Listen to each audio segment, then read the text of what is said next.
अपन अग्निशमन कर्मी जहरीले गैस युक्त वातावरण में कुएं में रेस्क्यू करते समय, शिवर लाइन में रेस्क्यू करते समय, वह ऐसी जगह जहां ऑक्सीजन की कमी हो, ऑक्सीजन नहीं मिल पाती, वहां इस उपकरण को अग्निशमन कर्मी पहन के और किस काम में लिया जाता है? श्वास लेने के काम में लिया जाता है। इसे क्या कहा जाएगा? बीएसएट कहा जाएगा। इसकी उपयोग भी अभी इस डेफिनेशन में। अब ये बीएसएट कितने प्रकार का होता है? तो बीएसएट मुख्य रूप से दो प्रकार का होता है। पहला तो है वायुमंडलीय प्रकार का,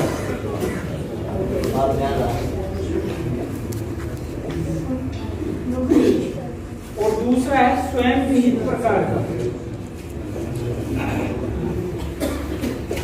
इसको बोलते हैं एटमॉस्फेरिक, इसको बोलते हैं सेल्फ कंटेन्ड। तो वायुमंडलीय प्रकार में क्या रहता है? सिलेंडर नहीं रहता, मुखौटे से 100 से 120 मीटर लंबी पाइप जोड़ दी जाती है और उसको बाहर छोड़ देते हैं। खुले वातावरण में जहाँ शुद्ध वायु वहां छोड़ दिया जाता है। उसके क्या लगती है? एक एग्जॉस्ट फैन लगा दिया जाता है, वो वायु को खींच कर अपने को सप्लाई देती रहती है। तो वो पहले के जमाने का था, वो अब अपने फायर सर्विस में काम में नहीं लिया जाता। उसमें रिस्क थी, क्योंकि बाहर अगर जहरीली वायु है तो वो जहरीली आएगी अंदर। अगर पाइप किसी कारण से टूट गई या टूट गई तो फिर सप्लाई बंद और अपना भी सांस लेना बंद। दूसरा तो इसलिए ये काम में नहीं आता और वायुमंडल से प्राप्त की जाती है, इसलिए वायुमंडलीय प्रकार का कहा जाता है। दूसरा है स्वयं या सेल्फ कंटेन्ड। स्वयं सेल्फ कंटेन्ड का होता है कि इसमें वायु के लिए सिलेंडर रहता है और उस सिलेंडर से ही अपने को वायु मिलती है जो अपन श्वास लेते हैं। तो ये भी दो प्रकार का है। पहला है close circuit, close circuit self contained. Close circuit का मतलब बंद परिपथ, स्वयं ही एक प्रकार का। बंद परिपथ में क्या होता है? एक श्वसन थैली होती है, सिलेंडर होता है, मुखौटा होता है। तो अपन जो श्वास लेते हैं और छोड़ते हैं ना, तो पहले इसको देखने से पहले श्वास लेने की और छोड़ने की कौन सी वायु लेते हैं, कितनी कितनी लेते हैं, एक बार में कितनी लेते हैं, कितना प्रेशर जाता है, ये सारी चीजें आनी चाहिए अपने को। तो इसको समझने से पहले अपन देखते हैं कि अपन श्वास लेते टाइम कौन कौन सी गैस लेते हैं अंदर। तो श्वास लेते टाइम नाइट्रोजन, ऑक्सीजन और CO2, ये अपने वायुमंडल में सबको पता है। 80.04 कौन सी? नाइट्रोजन। ऑक्सीजन 20.93 और 0.03। तो ये है इसका रेशियो जो वायुमंडल में उपलब्ध रहती है। हो गएगा 100%। ये ही अपन श्वास लेने के काम में लेंगे, स्पेशल थोड़ी है कोई इसके अलावा।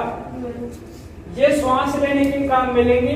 और जो अपने फेफड़े हैं वो कौन सी गैस ज्यादा यूज में लेते हैं और उसके बदले कौन सी छोड़ रहे हैं? ये तो नाइट्रोजन को जैसे लेते हैं ना, उसी वापस छोड़ देते हैं। तो ये तो कोई प्रभाव नहीं डालती, कोई क्रिया नहीं करती अंदर जाके। तो ये तो जैसे जाती है वैसे की वैसे ही आ जाती है। और ये 20.93 ये 16.96 में रह जाती है। और ये 0.03 आना के बराबर, ये 4% हो जाती है। समझ रहे हो क्या? तो 4% की कमी हुई ना ऑक्सीजन। कितनी बार में? एक बार में श्वास लेते हैं जब 4% ऑक्सीजन काम में ली जाती है और अपने फेफड़े काम में लेते हैं ऑक्सीजन। वो ऑक्सीजन ये 4% CO2 में कन्वर्ट होकर बाहर आ रही है ना। तो 4% CO2 में कन्वर्ट होकर बाहर आ रही है। तो आप एक बार में श्वास लेने में कितनी ऑक्सीजन काम में ली जाती है? 4%। अब देखो अपन श्वास लेते समय 1 मिनट में अपने माध्यमिक शिक्षा बोर्ड के अनुसार 15 से 18 बार लेते श्वास लेते हैं, छोड़ते हैं। कितनी बार लेते हैं? 15 से 18 बार। ठीक है, इसमें 12 से 18 भी हो सकता है, लेकिन 15 से 18 याद रखनी है आपको। 15 से 18 बार श्वास लेते हैं और छोड़ते हैं। ये कोई एग्जैक्ट डाटा नहीं है, सामान्य स्वस्थ मनुष्य का है। व्यस्क मनुष्य होता है ना, उसका है। अब 15 से 18 बार लेते हो तो लेते कितनी है? एवरेज माना गया औसतन 40 लीटर। कितनी? 40 लीटर वायु लेते हैं अपन 1 मिनट में। कितने मिनट में? 1 मिनट में लेते हैं 40 लीटर। और कितने बार ले लिया? 15 से 18 बार ले लिया। प्रेशर का मान कितना होगा इसमें लेने में? प्रेशर का मान रहता है 1 से 1.5 बार। कोई का 1 बार, कोई का 1.2 बार, कोई का 1.5 बार। दाब, प्रेशर को कहते हैं दाब, उसको मापा जाता है बार में। ठीक है, तो दाब का माप रहता है जो वायुमंडल में अगर दाब नहीं होगा गैस के ऊपर तो जा पाएगी क्या? वो स्वतः ही नहीं जा पाएगी बिना दाब के। और ज्यादा दाब होगा तो भी फेफड़ों को नुकसान है। ठीक है ना, ज्यादा प्रेशर के साथ जाएगी तो भी नुकसान करती है। तो ये 1 से 1.5 बार के रूप में 1.5 बार प्रेशर के साथ अपन वायु लेते हैं। हो गया क्या? 1 से 1.5 बार। अब एक श्वास में बैठा हुआ व्यक्ति या विश्राम अवस्था में व्यक्ति एक श्वास में कितनी सांस लेता है? 15। कितनी लीटर वायु लेता है? 15 से 18 बार ले रहे हैं। लेकिन एक श्वास में विश्राम अवस्था की बात बता रहा हूं मैं। विश्राम अवस्था में औसतन 2.5 लीटर। कितनी? 2.5 लीटर वायु लेते हैं अपन एक बार में। अब ये बताओ कि 2.5 लीटर में ऑक्सीजन कितनी काम में आई? 2.5 लीटर में नाइट्रोजन भी है और ऑक्सीजन भी है। काम में कितनी आई? तो इसे 2.5 लीटर का 4% निकाल लेना। ठीक है ना। और 1 मिनट में आपको पूछ रहे कि केवल ऑक्सीजन कितनी काम में ली जाती है, तो 40 लीटर का 4% निकाल लेना। निकाल लोगे? 15 से 18 बार लेते हैं, 1 से 1.5 बार प्रेशर के साथ लेते हैं और एक श्वास सामान्य विश्राम अवस्था की 2.5 लीटर श्वास अपन अंदर लेते हैं। तो अपने को चाहिए अब क्या? अपन देख रहे थे बीएसएड श्वास, ये क्लोज सर्किट और ओपन सर्किट दो प्रकार के ना, इसको तो भूल जाओ। और इसमें ये है अपने सिलेबस में, इसमें भी ये क्लोज वाला नहीं है। क्लोज वाले में क्या है, जो अपन CO2 छोड़ते हैं ना, उसको बाहर वायुमंडल में नहीं छोड़ा जाता, उसको वापस से ऑक्सीजन में कन्वर्ट किया जाता है। जो 4% है ना, तो वापस ऑक्सीजन में कन्वर्ट किया जाता है। जो प्रोटोसार पदार्थ रहता है CO2 को ऑक्सीजन में कन्वर्ट करके वापस उसी गैस को काम में लिया जाता है बार बार। ठीक है, तो ये भी काम में नहीं आता अपने फायर सर्विस में। काम में आता है ओपन सर्किट बीएसएड, जिसे बोलते हैं self content open circuit breathing apparatus system. और ओपन सर्किट में भी कौन सा? एयर कंप्रेस्ड वाला। तो अपन कह सकते हैं क्या? Open circuit air compressed breathing apparatus system. इसका शॉर्ट नाम है कापा। ठीक है, compressed air breathing apparatus। Compressed air का मतलब, अब देखो ये एयर लेने का आपने देख लिया कि कौन कौन से लेते हैं, कितनी कितनी लेते हैं, तो बता दो क्या सारी। प्रेशर का मान बताओ, 1 से 1.5 बार 1 मिनट में 40, एक श्वास में 2.5 और 2.5 लीटर हो गया सर। ऑक्सीजन 4%। एक बार में 2.5 आ रही है, फिर 18 के हिसाब से तो फिर ज्यादा हो गया। कन्वर्ट कर लो, औसतन है ये 15 से गुणा करो, 2.5 से 37.5 के आसपास आएगी। 16 से गुणा करो, ये औसतन है। कम ज्यादा लेते हैं अलग अलग मनुष्य, बूढ़ा ज्यादा लेगा, कम लेगा, बच्चा कम लेगा। तो ये औसतन मानी गई है। कौन से आदमी की मापी गई है? ये व्यस्त की, स्वस्थ व्यस्त की। ठीक है, तो ये कम ज्यादा हो सकती है, एग्जैक्ट फिगर नहीं है ये। सर जैसे नॉर्मल लेते हैं वो तो 0.5 लीटर लेते हैं, और 2 लीटर जो लेते हैं वो रिजर्व गैस लेते हैं जब ज्यादा लंबा सांस खींचते हैं तब। नॉर्मल 2.5 लीटर से नॉर्मल अवस्था में बैठे ना, अपन सामान्य अवस्था में तो 2.5 लीटर लेंगे अपन। अपने फेफड़े 2.5 लीटर वायु को अंदर ग्रहण करेंगे। 0.5 लीटर कुछ नहीं होता, ये तो बहुत कम है बुक में। क्योंकि एक बार में 4% ऑक्सीजन काम में आ रही है, तो 4% का मतलब 2.5 लीटर आनी ही चाहिए अपने को। 4% से ऑक्सीजन का, अगर ऑक्सीजन की कमी रहेगी तो क्या रहेगा? 2.5 लीटर से कम आएगा, तो 2.5 लीटर से कम आएगा या 4% से ऑक्सीजन की कमी रहेगी, तो कैसी एक्टिविटी होगी अपनी? अपनों को जमाई आने लग जाएंगी, उबासे आने लग जाएंगे। उबासे का मतलब जब अपने फेफड़ों को ऑक्सीजन की कमी आ रही है तब आ रहे हैं वो माइंड डैमेज। ठीक है ना। तो ऑक्सीजन की कमी होगी, तुरंत अपने को जमाइया उबासे। जब भी कोई दुर्घटना घटित होती है तो अपने को जमाई आती है। लंबे लंबे श्वास लेता है तो आप समझ लेना कि उसकी क्या है, ऑक्सीजन की कमी हो रही है, तो अपने को क्या करना, उसको ऑक्सीजन की पूर्ति करवाओ आप। तो अब देख रहे थे अपन ओपन सर्किट बीएसएट। ओपन सर्किट में बता दिया आपको कि इसमें जो अपन श्वास छोड़ते हैं उसको बाहर वायुमंडल में छोड़ देते हैं CO2 को, उन्हें काम में नहीं लिया जाता।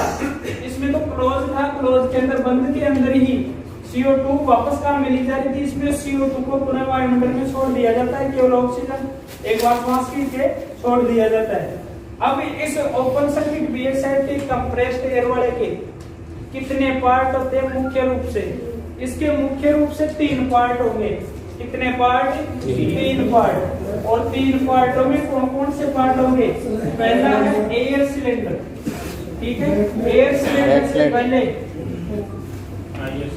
जो इसकी मानक संस्था है भारतीय मानक ब्यूरो, जो इसका मानक निर्धारित करती है, इसकी गुणवत्ता निर्धारित करती है, इसको टेस्ट करती है, उस BIS कोड देखो सबसे पहले इसका BIS कोड है 10245 और 10245 के पार्ट इसके पार्ट होंगे 4।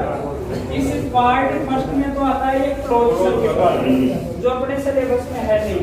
आपको पूछे कि इसके BIS कोड बताओ SBS के, तो आपको बताना है 10245 पार्ट सेकंड, ठीक है। पार्ट थर्ड में क्या आता है? 1 में तो क्या गया क्लोज वाला, थर्ड में क्या आता है एयरलाइनर वाला। अपने देखा होगा बड़े बड़े सिलेंडरों में क्या किया जाता है, उसके साथ एक पाइप भी रहती है, गिरनी में लिपटी रहती है, और जब भी ऑक्सीजन की जरूरत पड़ती है, कुएं में कोई आदमी गिर जाता है, बोरवेल में गिर जाता है, तो बाहर सिलेंडरों से वो पाइप उतारी जाती है, ऑक्सीजन की पाइप बोलते हैं।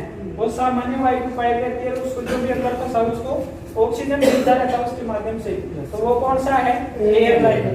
हॉस्पिटलों में जो नीचे से सिलेंडरों से कनेक्ट रहती है, प्रत्येक वार्ड में क्या रहता है? वाल्व रहता है, आउटलेट, वहां से उसको जब ऑक्सीजन की जरूरत पड़ती है तो ऑक्सीजन चढ़ाते हैं, नहीं चढ़ाते हैं?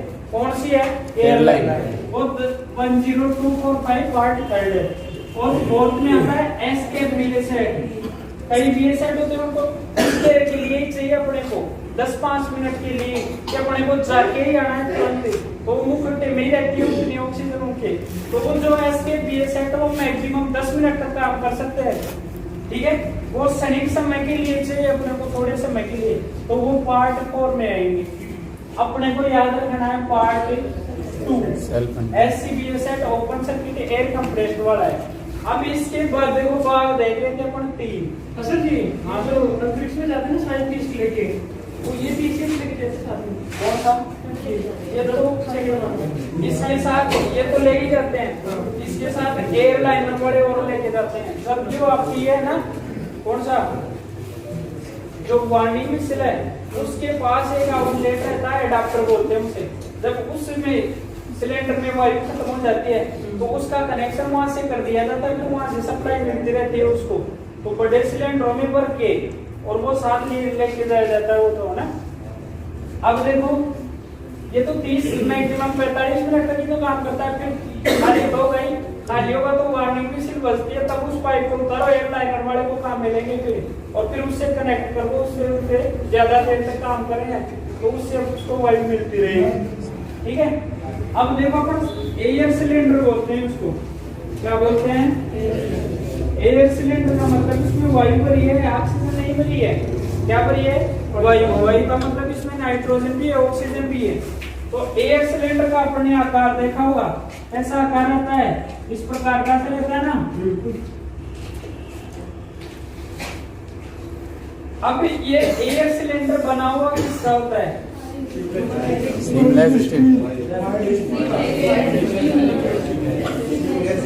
अपने फाइबर, तो स्टेनलेस स्टील, ये भी अपने काम की चीज है, ठीक है। और एक होती है माइल्ड स्टील, और माइल्ड स्टील को और ज्यादा तापमान के ज्यादा गर्म करके और उसको क्या कर दिया जाता है? पानी की तरह सीमलेस में परिवर्तित कर दिया जाता है, कोई जोड़ नहीं रहता। अब इसमें इस लोहे को हल्का करने के लिए इसमें क्रोमियम फाइबर कुछ भी मिला देते, माइल्ड का मतलब मिश्रित है, हल्का बनाने के लिए। लोहा तो भारी होता है ना, पेवर लोहा काम में नहीं लिया जाता, उसमें क्रोमियम, मैग्नीशियम, टाइटेनियम आदि पदार्थ मिला दिए जाते हैं, उसको गर्म कर लिया जाता है। तो माइल्ड स्टेनलेस स्टील की तो जितनी भी अपनी ब्रांच है ये वाली, ठीक है। माइल्ड स्टील है। माइल्ड स्टील में भी दो कैटेगरी है, एक तो जोड़ वाली एक बिना जोड़ वाली।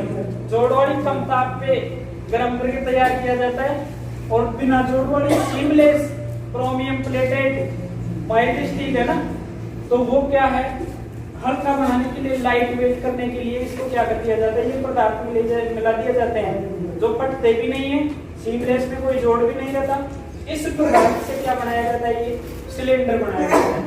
अब इस सिलेंडर को देखो, इस सिलेंडर में कौन सी वायु भरी जाती है, सामान्य शुद्ध वायु भरी जाती है जो वायुमंडल में उपस्थित रहती है, ठीक है। इसके पार्ट्स देखो, इसे कहते हैं मैनुअल। मैनुअल कहेंगे इसे। मैनुअल के नीचे ये इसका सिलेंडर है, ये नीचे वाला पहना है ना गोल वाला, इसे कहेंगे bottom disc. Sir IS code इसका 3933 आईएस कोड वाला में लिया जाएगा, ठीक है ना। बॉटम डिस्क कहेंगे नीचे वाले पेन देखो, ऊपर मैनुअल है। इस सिलेंडर में कितनी इसकी पानी भरे तो कितना है इसकी वाटर कैपेसिटी, वाटर कैपेसिटी इसकी 6 से 9 लीटर, कितनी है 6 से 9 लीटर। और इसमें वायु कितनी आएगी और कितने प्रेशर के साथ। तो बीएसएफ में जितने भी सिलेंडर होंगे जो अपने अग्निशमन सेवाओं में कार्य लिए जाते हैं, उनका मिनिमम प्रेशर तो रहेगा 200 बार। 200 बार से कम वाला सिलेंडर काम में नहीं लिया जाता, मैक्सिमम रहेगा 300 बार। अगर इससे ज्यादा प्रेशर के साथ वायु भरेंगे तो भारी भी हो जाएगा, ज्यादा देर तक आसानी से काम नहीं कर सकते अपन। तो 200 से 300 बार क्या भरी जाती है इसमें वायु। प्रेशर का मान है 200 से 300 बार, तो 200 से 300 बार इस सिलेंडर में भरी जाती है प्रेशर के साथ। अगर प्रेशर कंप्रेस्ड एयर का मतलब है दाब युक्त, तो प्रेशर के साथ भरेंगे तभी इतनी आ पाएगी, नहीं इसमें ज्यादा वायु नहीं आ पाएगी। प्रेशर के साथ 200 से तो मिनिमम 200 और मैक्सिमम 300। इसका पता कैसे लगाओगे कि कितने बार वायु है इसमें, सिलेंडर के ऊपर लिखा हुआ होगा साफ साफ शब्दों में, ठीक है। और कितने डिग्री तापमान पर भरा जाता है इसको, 20 डिग्री सेंटीग्रेड तापमान पर भरा जाता है। कितने पे 20 डिग्री सेंटीग्रेड तापमान पे भरा जाता है। और इसको रखने का मतलब कितने डिग्री तापमान पे खराब नहीं होगा या ये सही काम करेगा, 20 से 65 डिग्री, ठीक है ना। फिर अगर 65 डिग्री से ज्यादा अंदर वाले तापमान में जाए तो फिर रिस्क है। तो ये 20 डिग्री तापमान पे 200 से 300 बार प्रेशर के साथ भरा जाता है। तो अपन वायु की कुल कैपेसिटी, कुल क्षमता कैसे निकालेंगे इसकी, इस प्रेशर को और इस वाटर कैपेसिटी को गुणा करेंगे, इसकी कुल कैपेसिटी आ जाएगी, उसमें वायु की मात्रा आ जाएगी। तो आपको पूछ ले 200 से कोई सिलेंडर 200 बार भरा हुआ है और वो 6 लीटर का है, तो इसकी कुल कैपेसिटी वायु कितनी आएगी, तो 1200 लीटर वायु आएगी, ठीक है ना। 200 बार है और 6 लीटर इसकी वाटर कैपेसिटी, तो पूछ ले 1200 लीटर वायु आएगी। ऐसे ही 300 बार और 9 लीटर तो 27 है, तो इसकी कुल क्षमता तो गई, वाटर कैपेसिटी तो 6 से 9 लीटर और वायु की कुल क्षमता 1200 से 27 लीटर हो गया क्या। अब देखो ये मैनुअल क्या करता है, ये मैनुअल करता है कि इस वायु को बाहर जाने देता है। इस मैनुअल के ऊपर एक प्लास्टिक का बफर लगा हुआ है, रबड़ का या प्लास्टिक का। वो क्या करता है, इस वायु की सुरक्षा करता है। अगर वो व्हीलबार होगा तो गोलाकार होगा, चपटा होगा नीचे से, ताकि ये गिर भी जाए तो ये नुकसान नहीं हो, टूटे नहीं है। और रबड़ का या प्लास्टिक का बफर लगा होता है। यहाँ से क्या रहता है, इससे आगे इस वाल्व को ऑन ऑफ करेंगे अपन, घुमाने से खुलेगा, व्हील वाल्व होता है, क्लॉकवाइज घुमाएंगे खुलेगा, एंटी क्लॉक बंद होगा। तो खोलोगे आप क्लॉकवाइज एंटी क्लॉकवाइज, ठीक है। अब यहाँ से डायरेक्ट इससे मैनुअल को खोलिए, यहाँ से एक ऐसा इस प्रकार का वो जुड़ा रहता है, इसके साथ जुड़ा रहता है क्या, वो किसी पाइप के माध्यम से डायरेक्ट भी जुड़ा रहता है वेंटिलेट और इसके बीच में। इसे कहते हैं हम कंडक्टर या असेंबली वाल्व। क्या कहेंगे, एक बार क्या कहेंगे, विधानसभा वाल्व। सर ये क्लॉकवाइज को लगा है प्रोफाइल खुलेगा, प्रोफाइल बंद होगा। अब देखो इसका ये तो है मेन वाल में, ये इंटरलॉकिंग है। कईयों को ट्रेडिंग वाला होता है, उसको भी क्लॉक एंटी क्लॉक ही बंद होगा। ये जो मैंने बताया बफर है, ये इसकी ये सिलेंडर है, नीचे वाला बॉटम डिश है। प्रेशर का, तापमान का सारा मान लिखा हुआ मिलेगा। इसमें 300 बार है, ठीक है ना। इसको घुमाएंगे, इसको खोलेंगे, खुल गया। खुल जाने के बाद में देखो ये वाला है ना, ये वाला, इसे बोलते हैं कनेक्टर या असेंबली वाला, ठीक है। कई ये डायरेक्ट यहाँ भी जुड़ा रहता है। और ये है बैक प्लेट। तो पहले अपन सिलेंडर देखें इस असेंबली वाल में। इस पहले सबसे पहले इसको खोलते टाइम याद ध्यान रखना है कि पूरा खोले इसे, ऐसा नहीं थोड़ा सा घुमा दिया, जितना है पूरा खोलना है इसको खोलते टाइम, ठीक है ना। पूरा खोल के ये यहाँ कहाँ इकट्ठी हो गई, ये वायु जो सिलेंडर में थी यहाँ हो गई ना। अब देखो इस सिलेंडर से यहाँ से पहले, इससे पहले आप बैक प्लेट देखो। इस सिलेंडर से बैक प्लेट जुड़ी हुई होती है। बैक प्लेट थर्मोसेटिक प्लास्टिक या स्टील की होती है। उसके साथ ये स्ट्रेट जुड़े होते हैं। स्ट्रेट भी कौन से हैं? एडजस्टेबल वाले होते हैं, जो अपनी बॉडी फिटिंग के अनुसार एडजस्ट होते हैं। इस बैक प्लेट पे उल्टा लटकाया जाता है, इसको उल्टा रहता है कि नहीं रहता है, ठीक है ना। अब ये उल्टा क्यों किया जाता है? ताकि पूरी एयर आए। अगर ऐसा रहेगा तो प्रेशर धीरे धीरे खाली होता रहेगा, प्रेशर कम होता रहेगा ना, दाब नहीं लगेगा। उल्टा रहेगा तो दाब लगेगा, दाब के माध्यम से निकल के बाहर आ जाएगी। इसलिए इसको उल्टा लगाया जाता है कि दाब लगे खाली होने तक भी, ठीक है, खाली होने तक भी दाब लगे। और दाब लगने से पूरी जितनी वायु है वो पूरी काम में आए। अगर ये सीधा लगाएंगे तो ये फिर यहाँ तक हो जाएगा ना खाली, फिर उसके बाद ऊपर नहीं उठ पाएगी। बिना दाब के वायु ऊपर उठ पाएगी क्या? बिना दाब के अपने श्वास ही अंदर नहीं जाते तो ये यहाँ से उठ के यहाँ तक कैसे आएगी? इसीलिए इसको दाब लगाने के लिए या दाब रखने के लिए, आपने पूरा खाली होने के लिए क्या किया जाता है? उल्टा फिट किया जाता है। इसमें जो कंधे वाले हैं उसको बोलते हैं शोल्डर स्ट्रेप। इसको पहनते टाइम इनको पूरा टाइट करना है अपने को, ठीक है।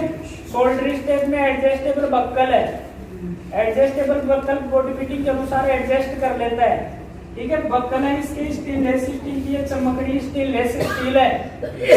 स्ट्रेप है कमर पे वाला, जो बेल्ट है कमर वाला उसको बोलते हैं वेस्ट स्ट्रेप, जो क्या करता है कमर पे बांध के रखता है इसको। अब पीठ पे फिट कर लिया गया इसको, बिल्कुल फिट करने के बाद में अब क्या करना है? अब अपने को अभी तो अपनी फिटिंग की है, अब इसको काम में कैसे लिया जाता है? इसके दो पाइप हैं, लो प्रेशर पाइप और हाई प्रेशर पाइप। इसको निम्न दाब नली या उच्च दाब नली कहते हैं, ठीक है। एलपी और एचपी। अब एलपी तो कहाँ जुड़ी रहती है, एचपी कहाँ जुड़ा रहता है?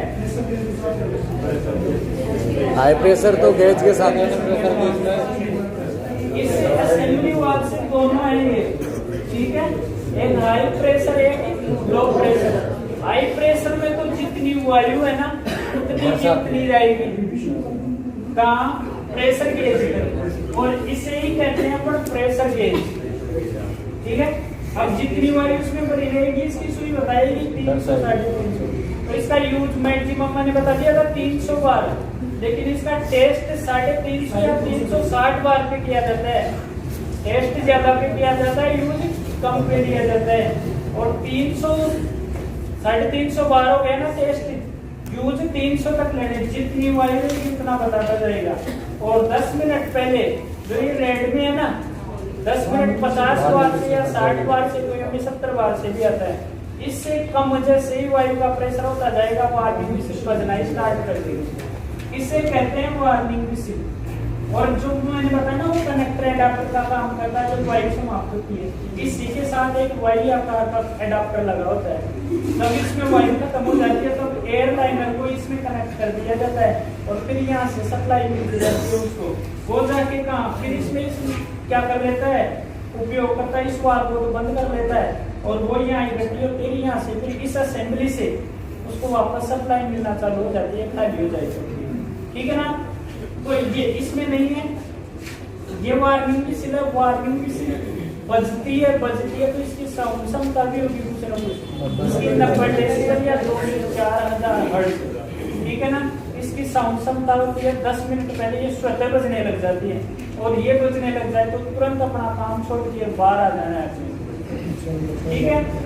अब मैंने देख लिया ना, हाई प्रेशर ट्यूब के साथ जुड़ा रहता है।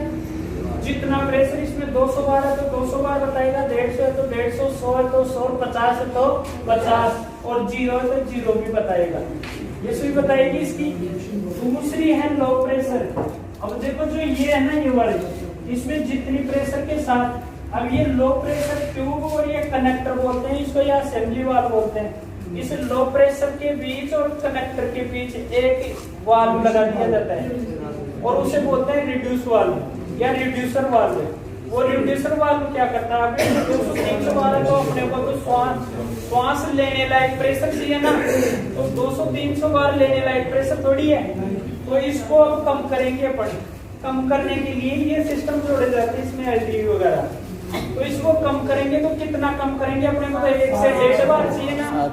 तो इसके बीच में एक फर्स्ट स्टेज यानी प्राथमिक स्तर का क्या कर देते हैं, रिड्यूसिंग वाल्व लगा देते हैं अंदर। इसके बीच कनेक्टर और लो प्रेशर ट्यूब के बीच, समझ गए ना। कनेक्टर और लो प्रेशर ट्यूब के बीच रिड्यूसिंग वाल्व लगा देते हैं। वो क्या करती है, इसमें 200 से 150, 50, 100 जितनी भी बार आ रही है, यहाँ से आ रही है, उतना ही इसमें आएगी, उतना ही प्रेशर आएगा। उसको 7 से 8 बार में कन्वर्ट करता है ये। कौन सा, फर्स्ट स्टेज रिड्यूसिंग वाल्व, ठीक है ना, या प्राथमिक स्तर का नियामक वाल्व बोलते हैं हिंदी में। 7 से 8 बार में, और अपन कहते हैं कि इसकी क्षमता 7 से 8 बार ही आती है ना इसमें वायु, किसमें, लो प्रेशर वाली में। और उसकी मैक्सिमम क्षमता कितनी, 300 बार बता दें कि इसकी फ्लो है 300 बार तक का प्रेशर आता है इसमें, लेकिन इस लो प्रेशर वाली में 7-8 बार आता है। तो इसका टेस्ट करके भेजा जाता है 10 से 15 बार के बीच। और अगर 10 से 15 बार के बीच अगर ये रिड्यूस वाल्व नहीं हो तो ये फट जाएगी प्रेशर से ही। कौन सी, लो प्रेशर। अब 7 से 8 बार भी पहुंच जाता है श्वास लेने के लिए, फिर उसको भी कम करने के लिए सेकंड स्टेज रिड्यूसिंग वाल्व लगाया जाता है, और सेकंड स्टेज रिड्यूसिंग वाल्व लगाया जाता है यहाँ। इसे बोलते हैं एलडीआई या एलडीआई, लंग डिमांड रेगुलेटर या लंग डिमांड वाल्व, या फिर सेकंड स्टेज रिड्यूसिंग वाल्व। ये नाम हो गए इसके। ये क्या काम करेगा, इस 7 से 8 बार को कितने में कन्वर्ट करेगा। इसमें भी कुछ ना कुछ वाल्व लगा रहता है, और वाल्व में बढ़ाने वाला वाल्व नहीं, रिड्यूस कम करने वाला वाल्व, प्रेशर को कम करने वाला वाल्व लगा रहता है। इसे बोलते हैं सेकंड स्टेज रिड्यूसिंग वाल्व, जो क्या करता है, अपनी लंग डिमांड का मतलब फेफड़ों की मांग के अनुसार देता है अंदर।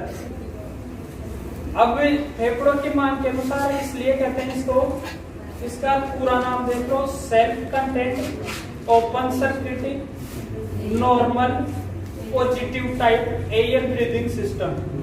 पॉजिटिव टाइप का मतलब पॉजिटिव कब रहेगी, जब प्रेशर 1 से 1.5 बार रहेगा। तो ये नेगेटिव टाइप प्रेशर आ रहा था, लेकिन ये सेकंड स्टेज रिड्यूस क्या करते हैं, उसको पॉजिटिव टाइप। नॉर्मल एयर में रहती है इसलिए इसको नॉर्मल एयर टाइप कहते हैं। तो पॉजिटिव एयर देगा, नहीं देगा 1 से 1.5 बार इसमें देगा। अब इसमें इसी को कहते हैं, कई जगह ये तो इंटरलॉक वाला डिमांड वाल्व है, कई जगह वो दूसरा आता है टूटीदार वाला, तो पहले वाले में था। इसके अंदर लगा रहता है डायफ्राम या टिल्ट वाल्व।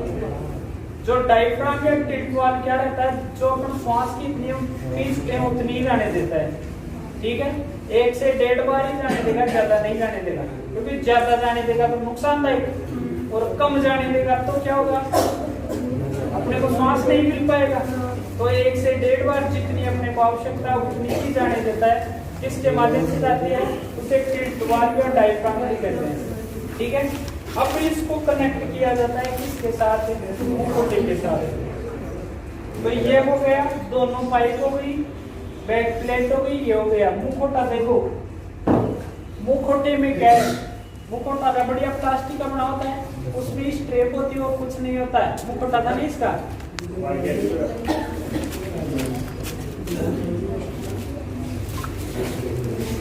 इसे बोलते हैं फेस मास्क और हिंदी में बोलते हैं मुखौटा। अब ये मुखौटा, इसमें ये 2 आकृति दिख रही होंगी आपको, दो दिख रही है ना, तो ये ऊपर वाला तो है स्पीच ट्रांसमीटर बोलते हैं इसको, क्या बोलेंगे, और ये नीचे वाला है एक्सहेलेशन वाल्व, नॉन रिटर्न वाला, जिसमें एनआरवी लगी हुई होती है। एक्सहेलेशन, इनहेलेशन और एक्सहेलेशन।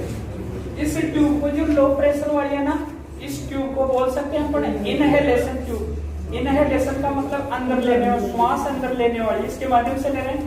एक्सहेलेशन जो एक्सहेलेशन के माध्यम से बाहर निकाली जाती है श्वास, तो इसमें एक्सहेलेशन ट्यूब नहीं है ना। एक्सहेलेशन ट्यूब क्लोज सर्किट वाले में रहती है, जो वापस उसी में जाके इकट्ठा करती है। इसमें वायुमंडल में छोड़ा जाता है ओपन सर्किट, इसीलिए बोल रहे हैं इसको। तो इस वाल्व को क्या बोलेंगे, एक्सहेलेशन वाल्व। जो अपन CO2 छोड़ रहे हैं ना श्वास लेके, उसको बाहर जाने देता है।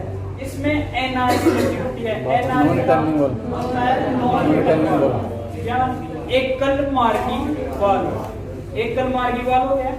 एकल मार्गी का मतलब एक ही मार्ग देती है वो, या तो आ जा या चले जा, ठीक है। तो इसमें आने की अनुमति नहीं है, इसमें जाने की अनुमति है। एक बार श्वास छोड़ देंगे लेकिन बार बारी को अंदर नहीं आने देगा, वापस बंद हो जाएगा ये, ठीक है। तो ये तो एक्सहेलेशन वाल्व हो गया, स्पीच ट्रांसमीटर हो गया। यहाँ मुखौटा क्या किया जाता है, कनेक्ट किया जाता है। चूड़ियों कई जगह यहाँ भी मिलता है ना, तो ये चूड़ीदार नहीं है, इंटरलॉकिंग है। केवल अपने को क्या करना है, इसको पकड़ के और प्रेस करके, ऐसे प्रेस करके यूं घुमाना, अपने आप बंद हो जाएगा ये, ठीक है। मैन वाल्व चालू कर लिया अपन ने, ये चालू करके इसको क्या कर लिया, प्रेशर गेज चेक किया, प्रेशर बता दो, उसके बाद ही पहनना है इसको, ठीक है ना। मैन वाल्व भी, ये मत सोचना कि मैन वाल्व को चालू कर दिया तो वायु निकलती रहेगी, है ना।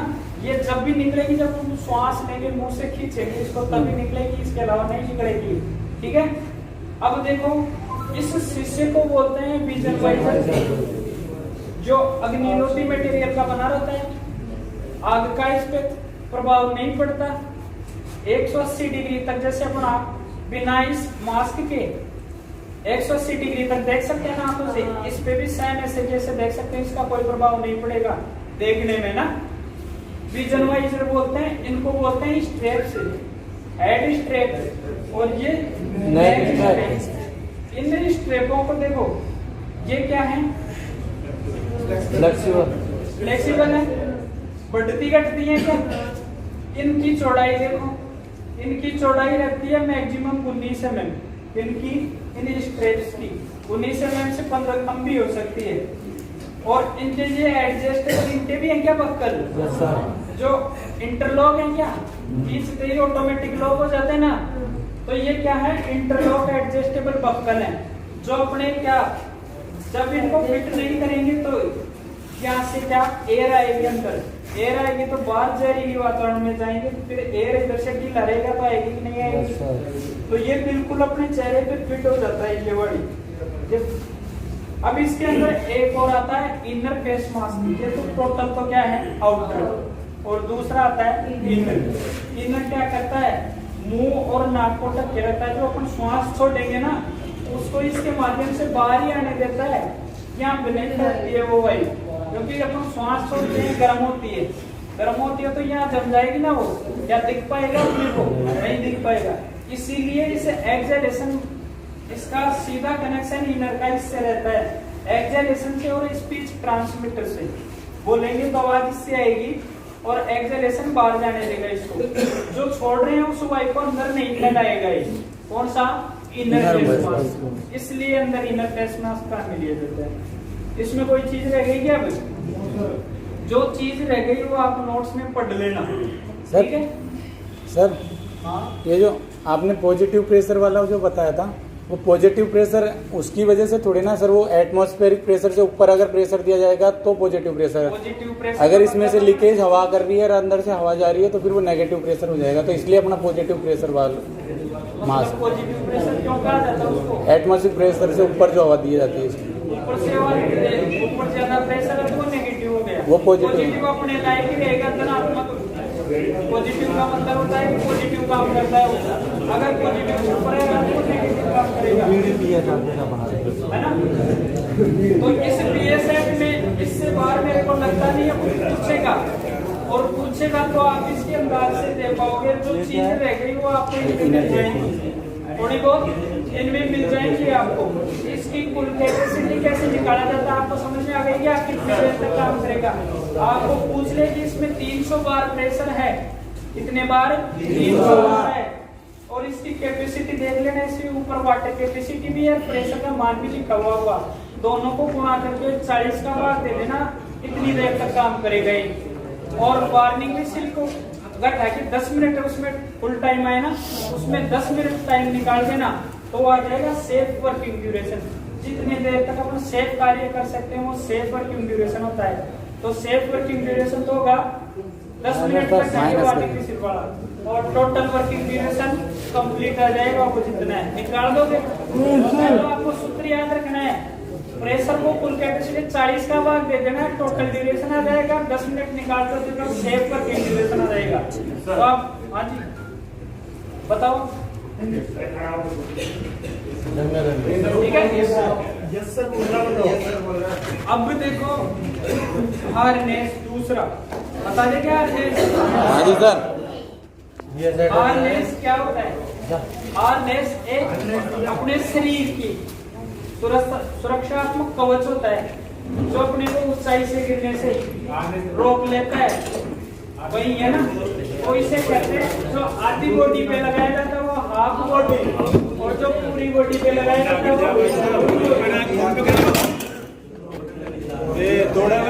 बच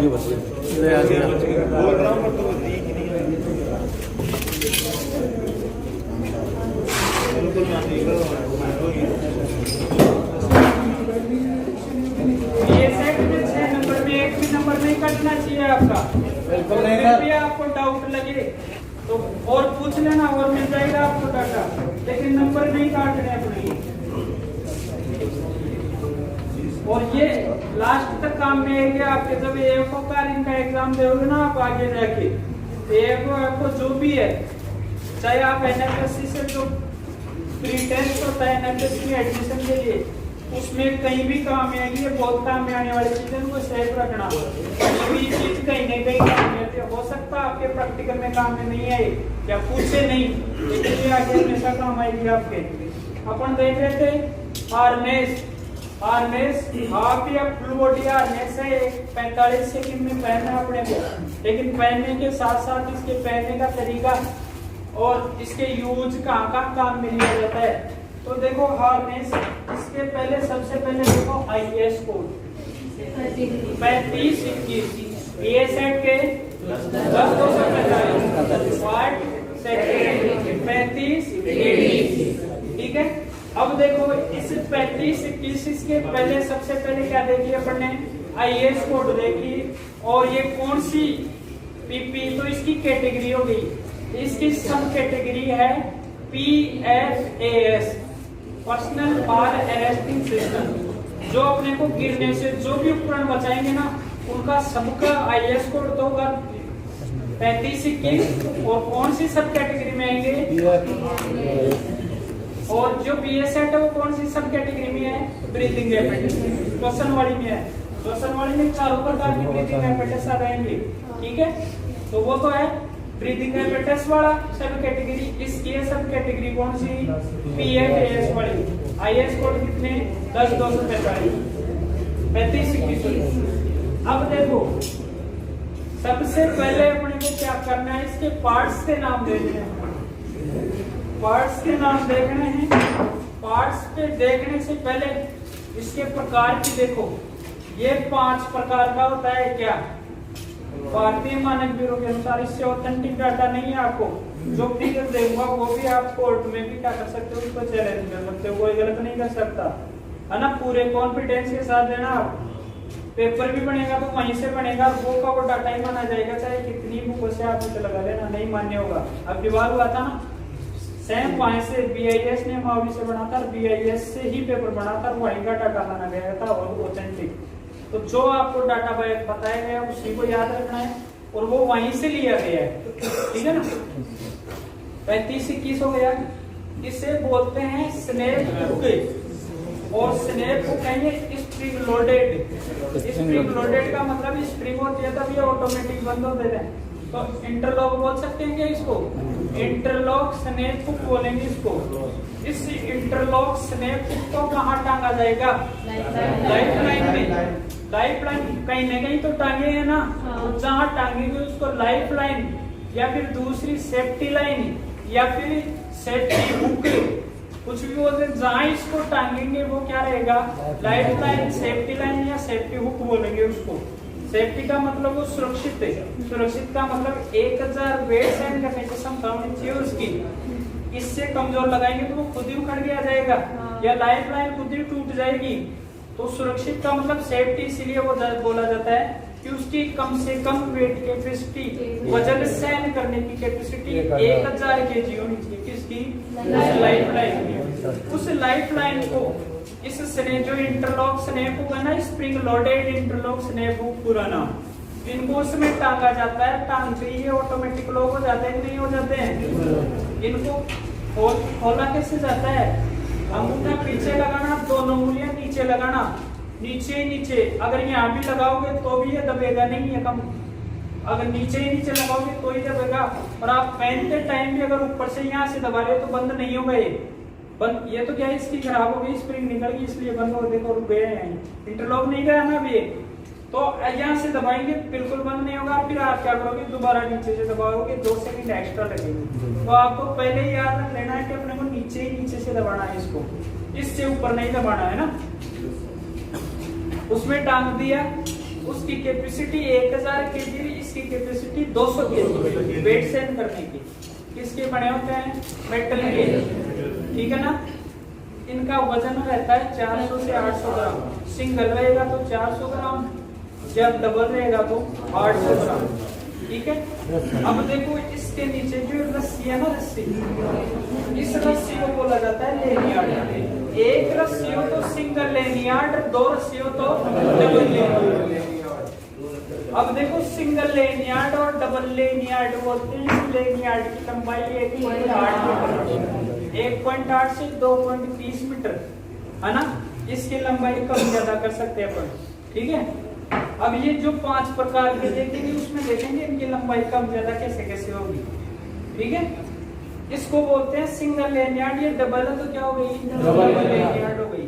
डबल लेनियार्ड हो गई। इसकी मोटाई 10 से 12 mm होती है, ठीक है, 10 से 12 mm होती है।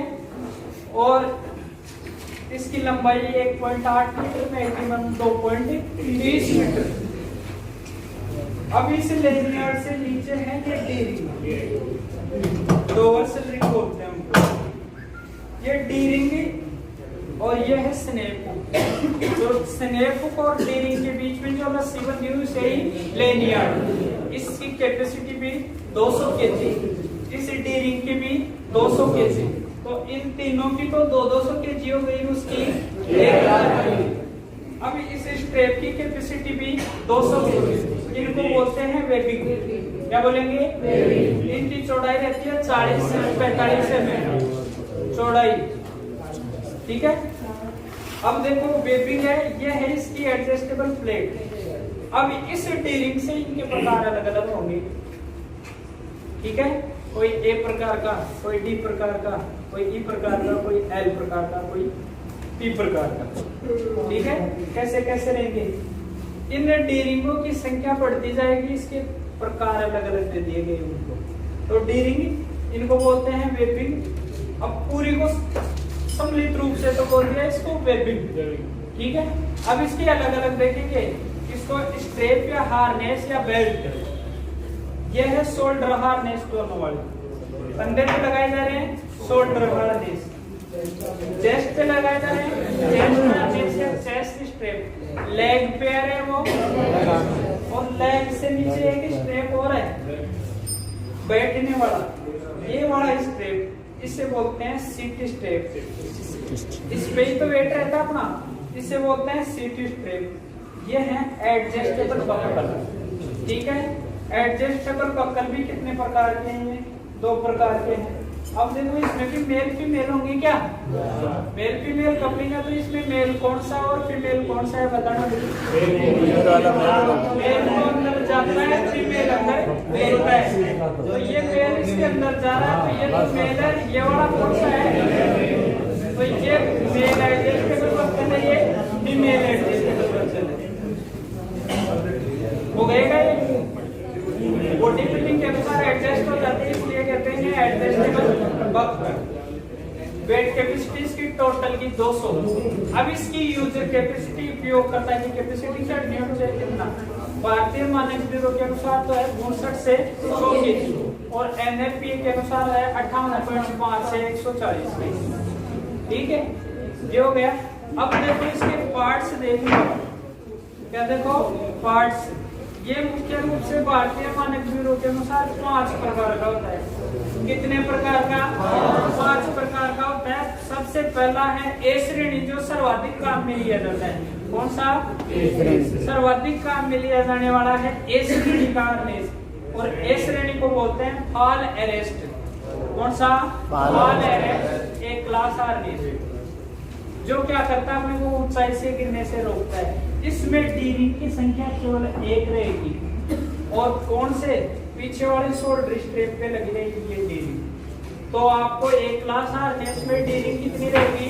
1। काम का ताल अरेस्ट करने से रोकता है, ऊंचाई से गिरने से रोक लेता है। दूसरा है डी क्लास। कौन सा है? डी क्लास, जो ऊंचाई से गिरते हैं उसको तो कंट्रोल कर लेता है अपने को गिरने से, है ना? तो कंट्रोल डेस्टिनेट बोलते हैं उसको, तो कंट्रोल कर लेता है, डी क्लास है वो, रोक लेता है ऊंचाई से गिरने से, फिर आगे बढ़ रहे हैं उसको वापस खींच लेता है। तो ये है डी क्लास। इसमें डी रिंग की संख्या रहेगी 1 या 2, लेकिन ये पीछे के बजाय कहाँ रहेगी? या तो साइड में या फ्रंट पे। कौन सी? डी क्लास हो गया। केवल डी रिंग के अंतर के आधार पर इनकी कैटेगरी डिवाइड की गई है। यूजर कैपेसिटी वही 800 से 1200 ग्राम बताई गई है, मिनिमम इसकी वेट है 800 ग्राम और मैक्सिमम 1200 ग्राम, इससे ज्यादा भारी नहीं होना चाहिए इनको छोड़ के, है ना? 800 से 1200 ग्राम इनका क्या है? वेट है। अब टी क्लास से आगे है ई क्लास। ई क्लास है वर्टिकल एंट्री एग्जिट। तो इसके उपयोग भी देखते जाना। एक तो ऊंचाई से गिरने से रोक लिया, एक कंट्रोल करता है उसको, ठीक है? ये तो गिरने पे रोक लिया ये वाला, तो दूसरा कंट्रोल कर रहा है। तीसरा है ई क्लास वर्टिकल एंट्री एग्जिट। जब हम ऊर्ध्वाधर या क्षैतिज एंट्री या एग्जिट करते हैं तो फिर एक निश्चित ऊंचाई तक चढ़ने पे वो अपने आप रोक लेता है, या निश्चित दूरी पे जाने तक अपने आप रोक लेता है। वो क्या है? Vertical entry exit. तो अपन इस हिसाब से देख सकते हैं कि इसकी लेनियार्ड की लंबाई कम ज्यादा हो रही है कि नहीं हो रही है, ठीक है ना? तो इसमें वर्टिकल एंट्री एग्जिट में 2 डी रिंग होगी, और पीछे की बजाय कहाँ रहेंगी? वो सामने की तरफ तो जाएगा, वो तुरंत वापस रोक लेगा। वर्टिकल एंट्री एग्जिट के ऊपर सामने की तरफ रहेगी वो। कौन सी? कितनी डी रिंग? सामने की तरफ। तीसरा है एल क्लास। एल क्लास में है लेडर क्लाइंबिंग में काम में आने वाला है, रहेगा एल क्लास। आपको पूछ ले कि मैं किसी टावर पे चढ़ना है या लेडर पे चढ़ना है, तो आपको चढ़ते टाइम कौन सी श्रेणी का हार्नेस पहन के चढ़ोगे? L class. तो वो रहेगा एल क्लास। और इस एल क्लास में क्या है? इस एल क्लास में कहाँ रहेगी डी रिंग इसकी? ये देखना है अपने को। डी रिंग कहाँ रहेगी एल क्लास में? एल क्लास में चढ़ने व उतरने पे कहाँ में लिया जाएगा? डी रिंग रहेगी इसकी वेस्ट पे, कहाँ रहेगी? वेस्ट पे। एल क्लास की डी रिंग वेस्ट पे या फिर पीछे यहाँ, ठीक है ना? पीछे की तरफ 2 डी रिंग रहेगी। कौन से की? L class. और लास्ट है पी क्लास की, वर्क पोजिशनिंग। पी का अर्थ होता है वर्क पोजिशनिंग। कार्य करते समय भी अपनी खुद की सुरक्षा के लिए काम के रखते हैं ना अपन, तो वो वर्क पोजिशनिंग में उसमें भी एक ही क्या रहेगी? डी रिंग रहेगी। वो या तो वेस्ट पे रहेगी या फिर पीठ पे रहेगी। तो कॉमन रूप से सबसे ज्यादा काम में तभी लिया जाता है कि ए क्लास है। तो ए क्लास की डिटेल आ गई, सारी डिटेल आ जाएंगी। ए, डी, ई, एल और P. A all arrest, D control descent, E vertical entry exit, L ladder और P वर्क पोजीशन। अलग अलग स्थितियों में अलग अलग हर काम में ले लेंगे अपन। अब इसका यूज देख लो कहाँ कहाँ काम में आता है। यूज तो इनके प्रकारों से ही आ गया। यूज देखो कंस्ट्रक्शन साइटों पे, औद्योगिक क्षेत्रों में ऊंचाई पर कार्य करते समय, हाई राइज बिल्डिंगों में कलर पेंट या अन्य कार्य करते समय, लिफ्ट में कार्य करते समय, सामान्य हाई टेंशन लाइनों में कार्य करते समय, विद्युत पोलों पर विद्युत कर्मी कार्य करते समय, ठीक है। और शिप होल्ड टैंकर चिमनियों में अंदर गहराई में उतरते हैं ना, सीवर लाइन आदि में उतरते समय, यहाँ इनका काम क्या किया जाएगा, यूज किया जाएगा। मैंने बता दी। अब देखो सुरक्षित, मैक्सिमम सुरक्षित कितनी ऊंचाई तक क्या करके रखेगा, ये कार्य करेगा। तो इसमें ऊंचाई अलग अलग रहेगी, आपका ठा लेना बढ़ा लेना। तो मैं एक क्लास की बता देता हूँ आपको। 6.29 ऊंचाई तक सुरक्षित रूप से कार्य करेगा।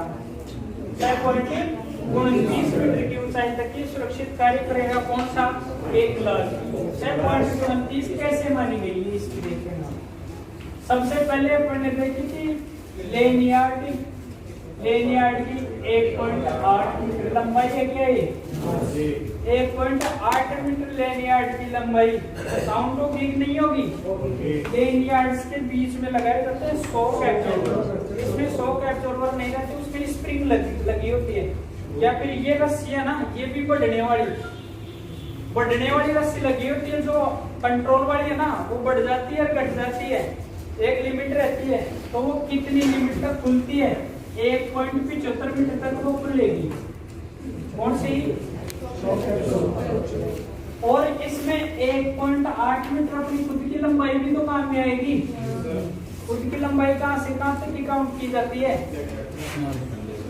यहाँ से, यहीं से तो जुड़ रहा है लेनियार्ड, यहाँ तक तो लेनियार्ड की आ गई। या फिर यहाँ से रहेगा तो यहाँ की, यहाँ से रहेगा तो यहाँ से, तो 1.8 मीटर मिनिमम 1.2 मीटर। यहाँ से रहेगा तो कमी तो रहेगी ना नीचे। तो आप ये सुरक्षित दूरी है ऊंचाई भी, ये कम ज्यादा कर लेना। ये जितना बढ़ेगा, इसको 1 मीटर बढ़ रहा है तो 1 मीटर ज्यादा वो तक जाएगा, कर लेना ना। कॉमन सेंस की बात है। 1.8 मीटर रहेगी इसकी, किसकी? Shock absorber. ये तो है लेनियार्ड की। ये किसकी बताई मैंने? शॉक एब्जॉर्बर की। ये अपनी खुद की है ना, अपनी खुद की लंबाई है इसकी।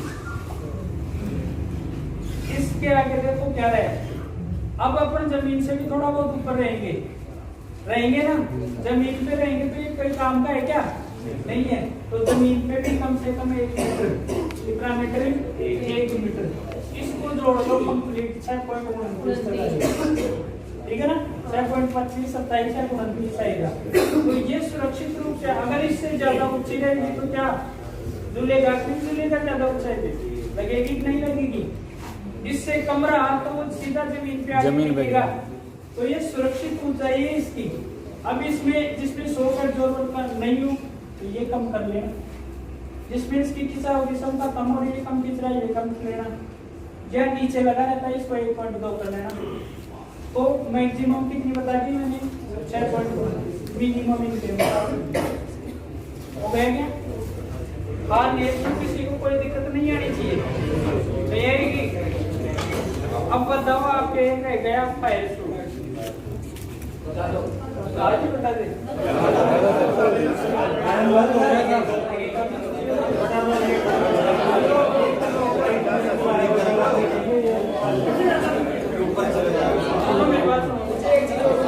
ज्यादा हो जाता है एक दिन में। बोर्ड पे कल परसों